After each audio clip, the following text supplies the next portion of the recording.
c'est une ville néanmoins qui a une grande richesse patrimoniale et qui a donc un certain intérêt. Absolument, je trouve que c'est une ville qu'on ne connaît pas assez parce qu'elle est un petit peu coincée entre Strasbourg, Nancy.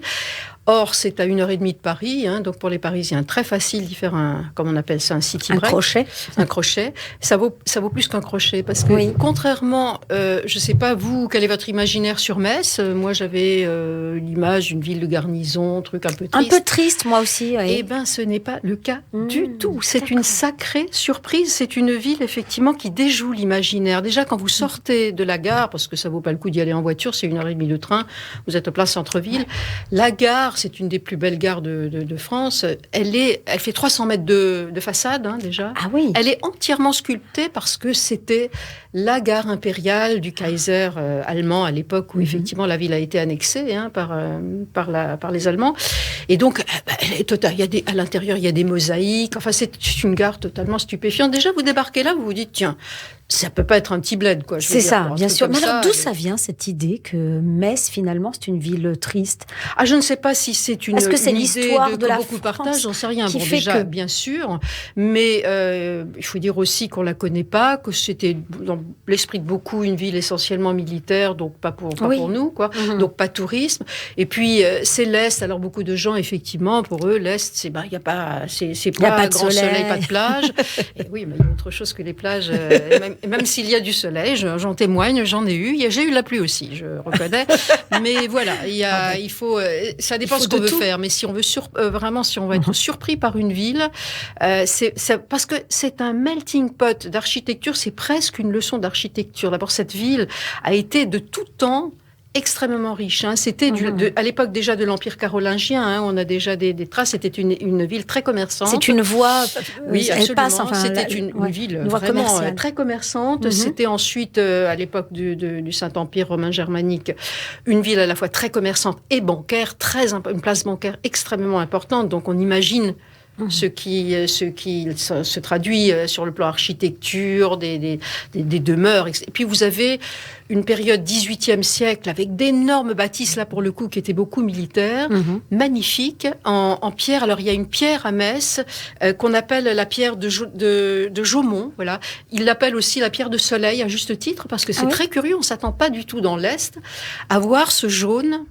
Ah oui. Ce qui fait que le moindre rayon de lumière, ça vous donne quand même tout de suite autre chose. Ouais. C'est pas du tout gris.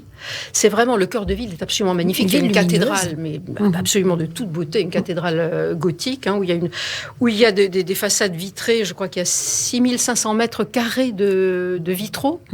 C'est une surface des plus importantes. Et puis 41 mètres de haut sur les voûtes. Vous rentrez là-dedans, vous avez presque le vertige à l'envers. C'est vraiment, c'est magnifique. Et puis,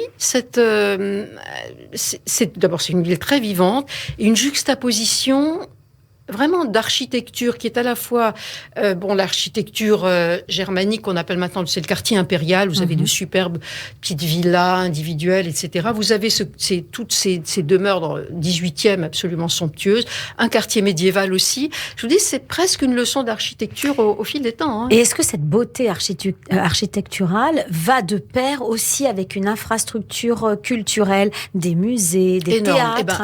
Déjà, oui, énorme. Et vous avez, comme l'Est en général est quand même extrêmement tourné vers le culturel, mais vous avez notamment le plus récent, le Centre Pompidou, Metz, qui est juste au sortir de la gare et qui a généré un tout nouveau quartier qui s'appelle Muse, avec un centre commercial gigantesque, super achalandé, très très beau, vraiment. Enfin, il est récent, il est tout nouveau, des tas de et puis vous avez en construction depuis, je ne saurais dire, probablement depuis 4 ans, un hôtel dont on attend l'ouverture année après année, qui est repoussé. Un grand hôtel ? Oui, ce sera un 4 étoiles au moins. Mais surtout, c'est un hôtel de Philippe Stark.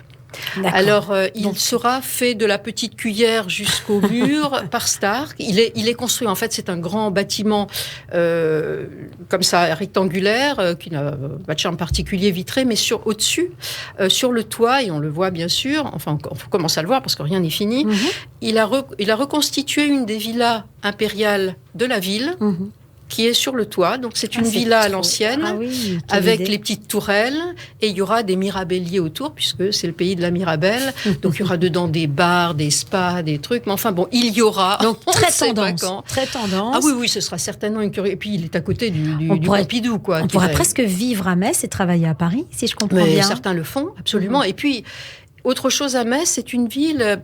Par le fait qu'elle a été de tout temps une place militaire forte, il y a énormément d'espace, il y a des voies très larges, énormément de très grandes places magnifiques, de la verdure, beaucoup. Vous avez les bords de la Meuse où il y a des îles. D'ailleurs, j'ai dormi, moi, dans une péniche au bord de la Meuse. C'est tout à fait spécial, effectivement.